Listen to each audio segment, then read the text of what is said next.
Buenos días. La clase de hoy va a ser sobre soporte nutricional. Cuando nos referimos a soporte nutricional, hacemos alusión a las vías que son alternativas a la alimentación oral y que se usan para administrar nutrientes y sustancias terapéuticas, ya sea por vía enteral o por vía parenteral, con el propósito de mejorar el estado nutricional, evitar su deterioro y optimizar la recuperación. Cuando hablamos de situaciones donde el tubo digestivo se encuentra en buen funcionamiento, podemos implementar soporte nutricional vía oral o nutrición enteral, y en el caso de que el tubo digestivo no funcione bien, fracase la alimentación enteral o sea insuficiente, se va a utilizar nutrición parenteral. El soporte nutricional por vía oral se va a administrar cuando la ingesta cubra entre 75 al 100% de los requerimientos, es decir, la persona come por vía oral, pero no le alcanza a cubrir el 100% de los requerimientos, solo cubre entre ese porcentaje, entre 75 y 100. Por lo tanto, el soporte nutricional por vía oral va a ser un complemento a esa alimentación vía oral. Se sugiere que se administren bien fraccionado entre comidas, con pequeños volúmenes cada vez, ya que los pacientes refieren que son alimentos muy espesos, muy densos para tomarlos en una misma toma, y la recomendación siempre es que esté fraccionado a lo largo del día y que se administren entre 30 a 90 minutos antes de las comidas, como para no competir con la ingesta de la vía oral. Siempre es importante vigilar y apoyar mucho la ingesta, se mejora así su adherencia al tratamiento. Y bueno, pues son por lo general botellas que vienen con consistencia líquida, listas para tomar. Ejemplos de ellos son el Ensure, el Fortisip, el Diazip, y vienen también latas en polvo que se pueden reconstituir con agua o con leche. Respecto de las indicaciones de la nutrición enteral, siempre se van a recomendar en situaciones donde la ingesta esté limitada o dificultada por algún problema deglutorio, o casos en donde haya un hipermetabolismo, es decir, haya un catabolismo generado por la enfermedad de base, como puede ser un politraumatismo, alguna quemadura o sepsis, y también en situaciones en donde esté alterada la digestión y la absorción. Básicamente se va a indicar cuando se prevea que no se van a cubrir los requerimientos nutricionales. También es muy común el caso de pacientes mayores con demencia, con ACV o Parkinson, que no pueden deglutir, ¿sí? O que tienen el sensorio deteriorado, sobre todo en geriátricos o en clínica médica. Los pacientes añosos suelen utilizar muchísimo la vía enteral para alimentarse. Por otro lado, ¿cuáles son las contraindicaciones? Recién vimos las indicaciones, bueno, las contraindicaciones, ¿cuáles son? Las vamos a clasificar en totales y en relativas. Cuando hablamos de totales nos referimos a que la alimentación por vía enteral puede producir un perjuicio, puede perjudicar el estado de salud del paciente, entonces no se recomiendan.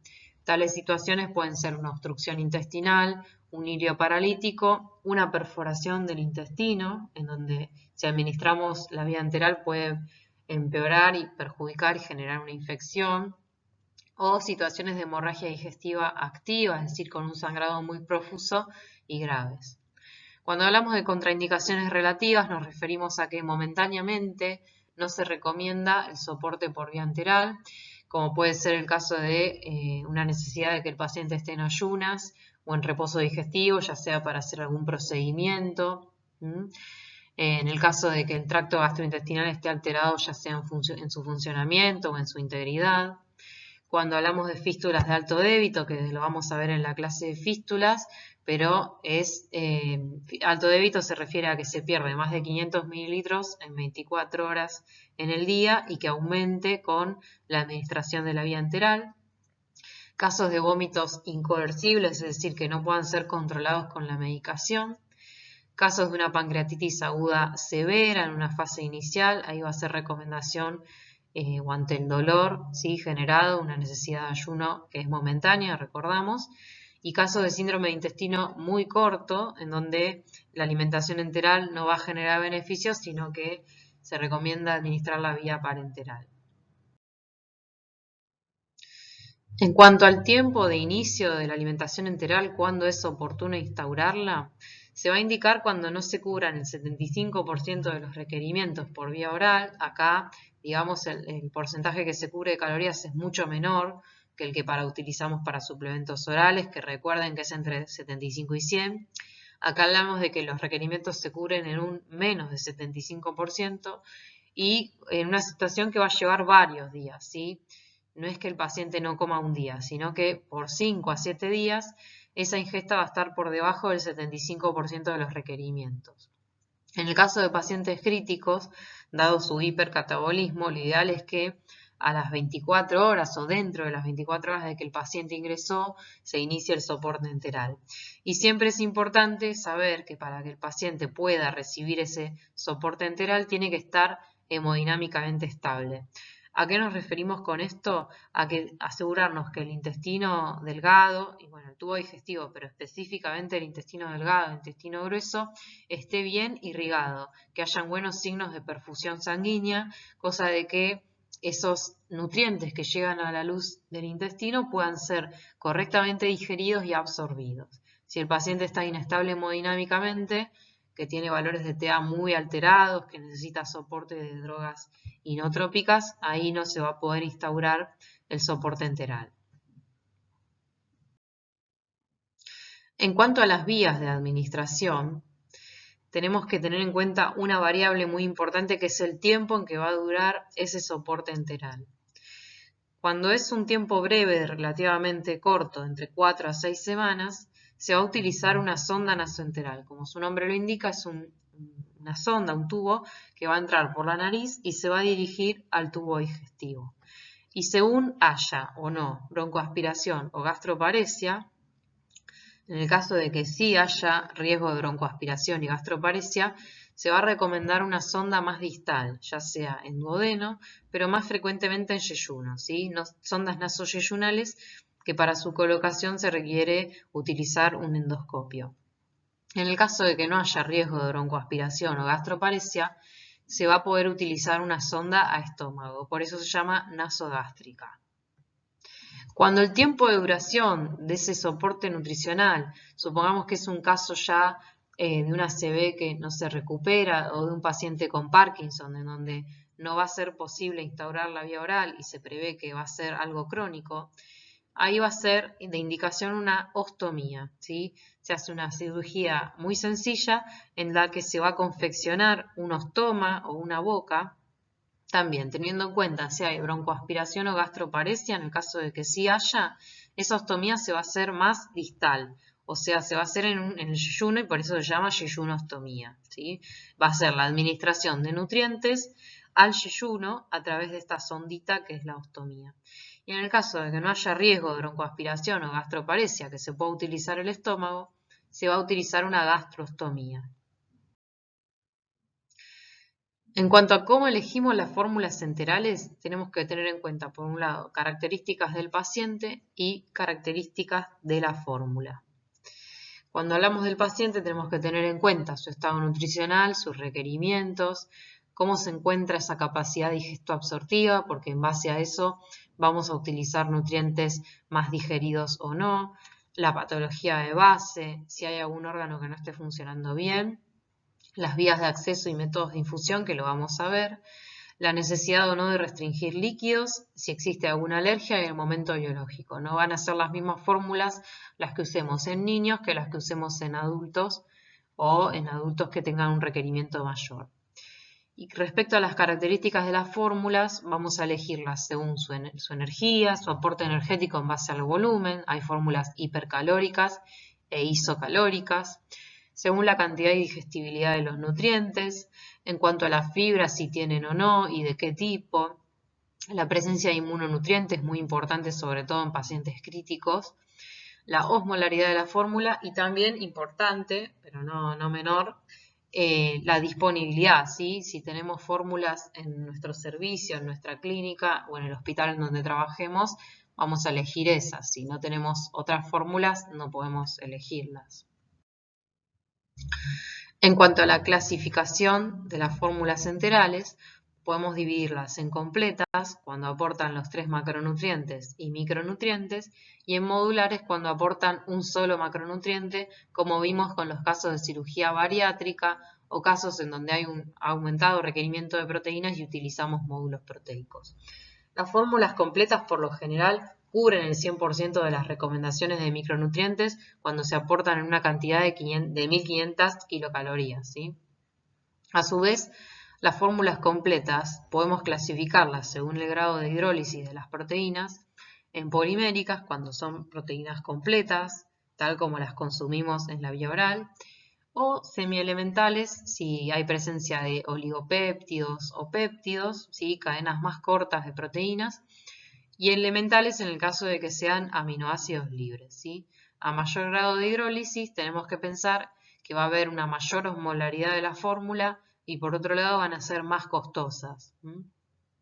Cuando hablamos de fórmulas modulares, entonces, volviendo al tema, aportan, dijimos, un solo macronutriente y pueden ser muy útiles para complementar en el caso de que hayan requerimientos aumentados, ya sea de hidratos de carbono, como puede ser en algún deportista o alguna otra patología que requiera un aumento de hidratos.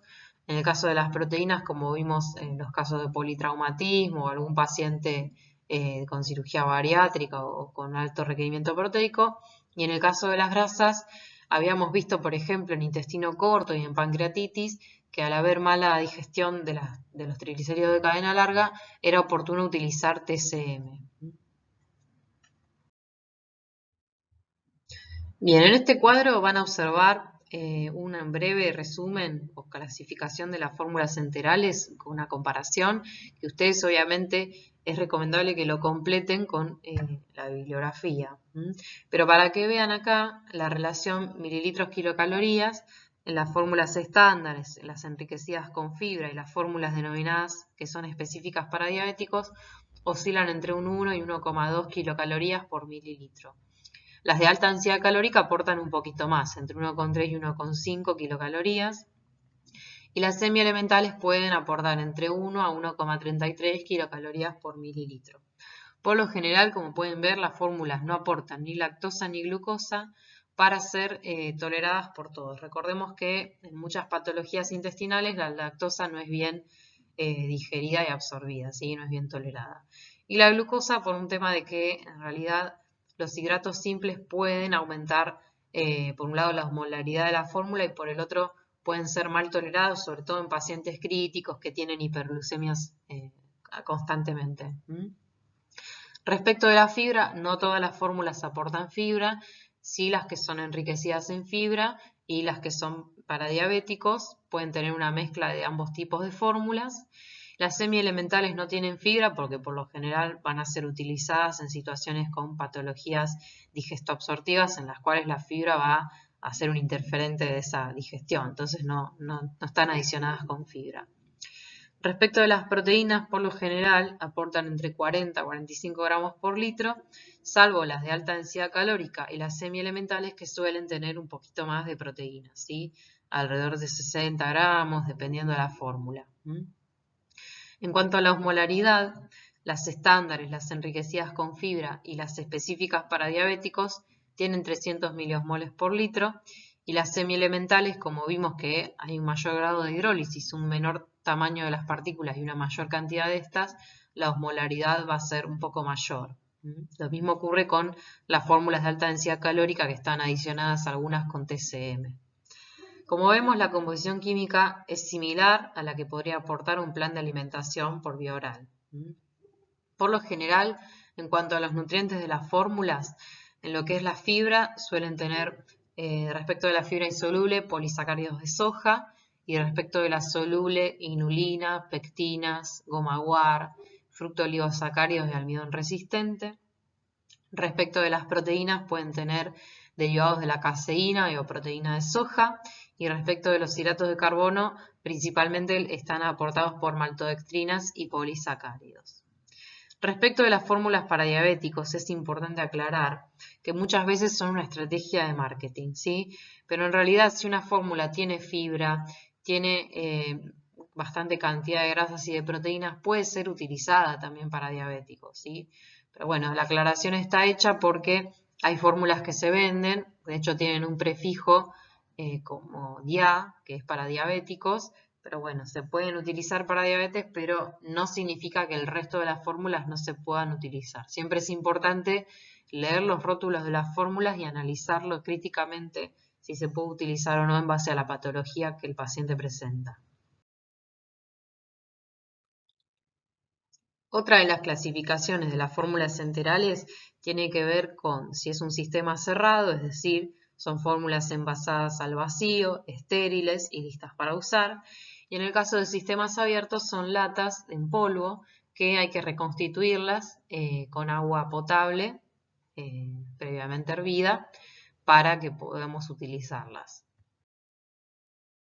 El sistema abierto, como vimos recién, son fórmulas en polvo reconstituidas, con lo cual tienen un tiempo máximo de colgado de entre 4 a 6 horas una vez que están reconstituidas, porque tienen un mayor riesgo de contaminación bacteriana. De hecho, cuando se reconstituyen estas fórmulas deben ser refrigeradas entre 4 a 8 grados y no conservarse por más de 12 horas en heladera. Pasado ese tiempo habría que descartarlas.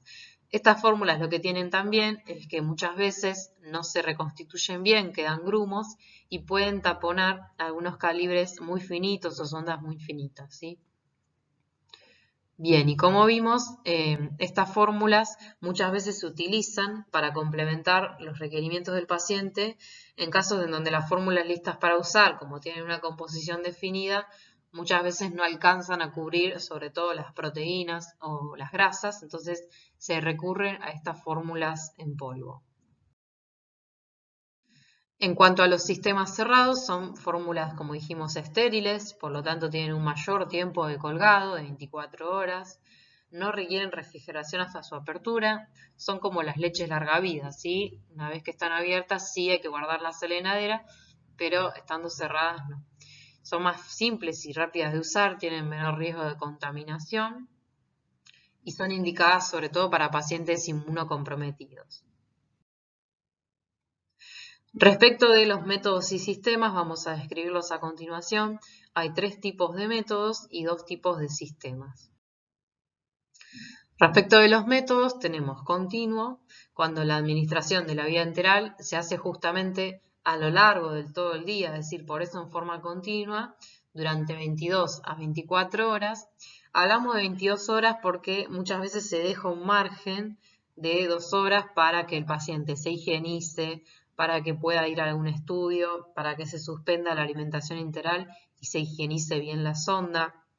Por eso es que se suele contemplar 22 horas en vez de 24.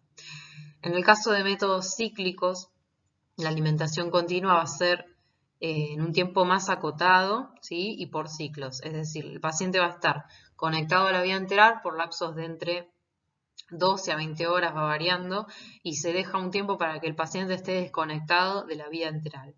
Esto es muy útil en casos en donde el paciente mantiene la vía oral y durante el día come por boca, se le desconecta la sonda y a la noche mientras duerme sí se le puede administrar la vía enteral. Esto es importante aclararlo por las dudas. El paciente puede mantener ambas vías de alimentación, oral y enteral. En cuanto a la vía intermitente, es un tipo de administración de la vía enteral que es más fisiológico, ¿sí? Se va a administrar en forma fraccionada, cada 3 o 4 horas, se va a infundir en 30 a 60 minutos y se dejan periodos de reposo digestivo. Para enfermería es un poco más difícil el manejo porque tienen que estar cada 3 o 4 horas acordándose de que tienen que alimentar al paciente. En cambio, con el método continuo se quedan tranquilos que una vez que, digamos, colgaron el alimento del paciente, eso supuestamente va a andar bien por 24 horas, ¿sí? Requeriría menos control el método continuo. Respecto a los sistemas de administración, podemos administrarlo a gravitatorio, es decir, a gravedad. Como ven en la imagen, hay una ruedita o muchas veces se utiliza una chapita para ajustar la sonda, ¿sí? Siempre se considera para este método el volumen de fórmula que hay que administrar y se va a tratar de traducir a gotas por minuto, contemplando que 1 mililitro equivale a 20 gotas. Tenemos que tener en cuenta que estos sistemas pueden taparse, tienen mayores fallas que el sistema a bomba de infusión que vamos a ver, porque la sonda se puede tapar por falta de flujo o por una intolerancia en el incremento del volumen infundido. Muchas veces esas rueditas por error se abren y el contenido de la sonda, digamos de la alimentación enteral, puede bajar más rápido de lo que queremos y puede generar intolerancias en el paciente, diarreas, ¿sí? Acá hay como un ejemplo para que vean, si un mililitro equivale a 20 gotas, un ejemplo, si tuviéramos que pasar 500 mililitros, como regla de 3 simples, quedarían 10.000 gotas. Siempre por lo general se suele tomar que una gota por segundo es la velocidad indicada, es bien tolerado, entonces si 60 gotas van a pasar en un minuto, 10.000 gotas en 166 minutos. Eso lo traducimos a horas y nos va a dar que alrededor de 3 horas va a tardar en pasarse un Baxter de 500 mililitros. Respecto del sistema de bomba de infusión continua, es más fácil porque hay una máquina, que es esta bomba que ven en la imagen, que uno permite, digamos, fijar una velocidad, ¿sí? Por mililitros por hora.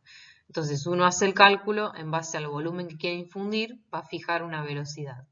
Tiene sistemas de alarma, indicadores visuales, es decir, la bomba empieza a sonar cuando hay algún problema, ya sea que la sonda está obstruida o que se acabó el alimento enteral y hay que reponerlo, o cuando tiene baja batería, ¿sí? Son portátiles, es decir, se enchufan, pero uno puede desenchufarlas si la batería dura alrededor de 2-3 horas, o sea que le permite al paciente poder deambular o higienizar la sonda, apagarla, limpiarla y volver a utilizarla. Y también nos va a indicar el volumen total administrado. En realidad es un método que tiene múltiples ventajas porque nos aseguramos un flujo constante de infusión, una mayor seguridad que el método anterior que vimos, y es ideal para utilizar en pacientes que requieren dosis muy bajas de velocidad, sobre todo en intestino corto o en yeyunostomías, en donde el volumen tiene que ser infundido muy de a poco para no generar diarreas ni intolerancias. Es muy importante sobre todo en terapia intensiva o en casos donde el paciente tiene síndrome de realimentación, donde tenemos que asegurarnos que el flujo sea muy, muy lento, muy de a poco. Y facilita además la tarea de enfermería, ¿sí? Porque la bomba misma va avisando si se requiere cambiar el alimento, si está tapado o demás. Y se reduce el riesgo de oclusión también. En cuanto a las indicaciones, ¿qué es lo que tenemos que hacer? No olvidarnos también de los requerimientos hídricos, ¿sí? Las fórmulas enterales aportan bastante volumen de líquido también, entonces ahí tenemos que pensar también que no solo aportamos nutrientes, sino también líquido. Cuando tengamos que hacer una indicación de una enteral, tenemos que pensar en las calorías a cubrir, en el volumen a cubrir, en el método que estemos utilizando, la velocidad de infusión y qué estemos usando, si bombas o método gravitatorio, ¿sí?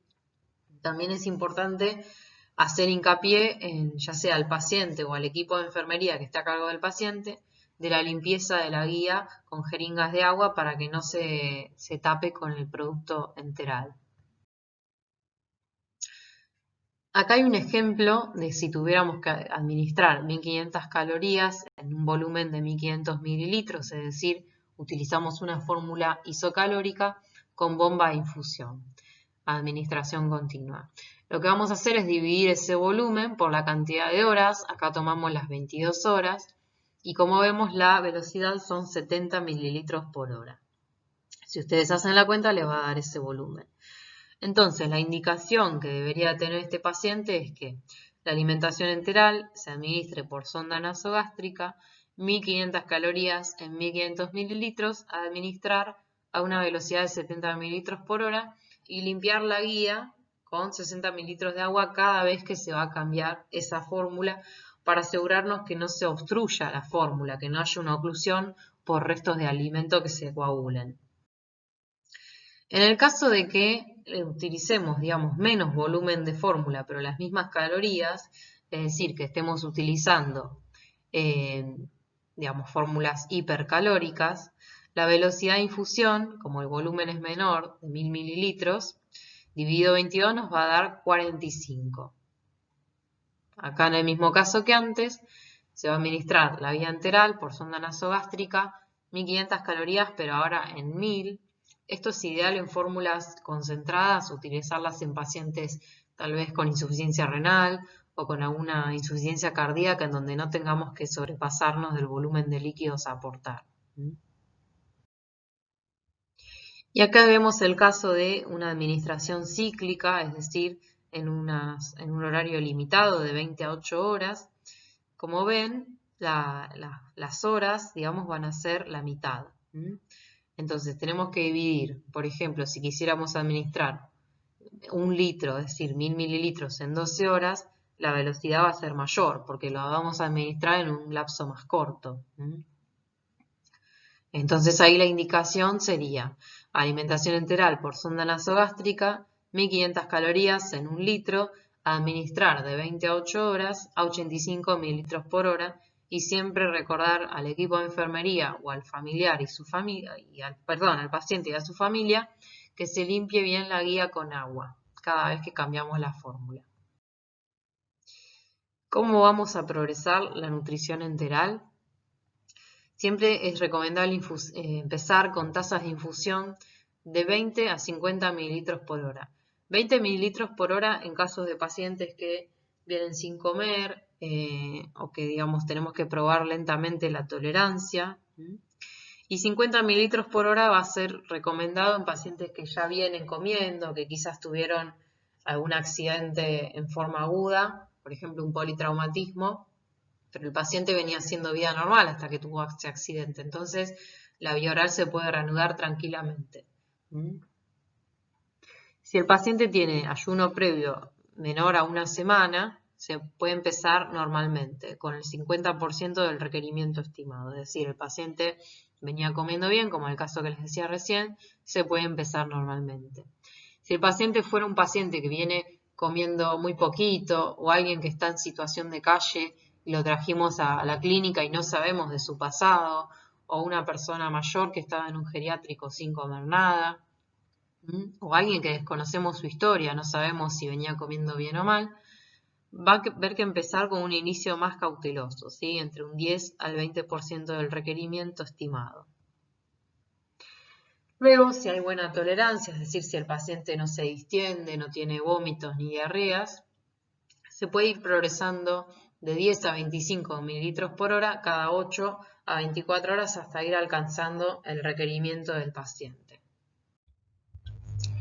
Respecto de la transición entre la vía enteral a la vía oral, es importante hacer un registro de ingesta para evaluar en qué medida el paciente está cubriendo los requerimientos por boca. Si se ingiere entre un 50% de los requerimientos, lo ideal es pasar esa alimentación que tenía en forma continua a que sea una alimentación enteral nocturna o ir probando suplementos orales. Si eso no sucede, si los requerimientos son menores al 50% de los ingeridos por boca, lo que se va a hacer es continuar con la nutrición enteral, ya sea continua o cíclica. En el caso de que la ingesta sea mayor, es decir, entre un 75 y 80% de los requerimientos, lo que se va a hacer es suspender la nutrición enteral, administrar suplementos orales y hacer un registro de ingesta para ir evaluando el consumo, además de una evaluación nutricional periódica. Si esto no ocurre, es decir, si no se ingiere el 75 o el 80% de los requerimientos, lo ideal es continuar con el plan anterior de la nutrición enteral, continuar monitoreando e intentar progresar en la medida que veamos que esa vía oral puede ir mejorando.